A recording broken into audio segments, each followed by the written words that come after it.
येताना माझ्या अंगामध्ये 101 ताप होता महाराज. दुसरा कुठलं नाही. कालपासून आजारी आहे. वातावरण बदललेलं आहे. ढगाळ वातावरण झालं. थोडं ऊन थोडं ढग. घसा बसलेला कीर्तन होते का नाही प्रॉब्लेम होता.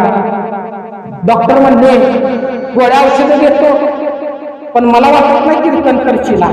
पण तू बायको म्हणजे कसं करशील. म्हणलं तू काळजी करू नको. ज्या मांडवात जाणार आहे ना कीर्तनाला तिथे एक व्यक्ती अशा आहे सगळे ताप तिच्या दर्शनाला काय होतात पळून जातात. कोण आहे.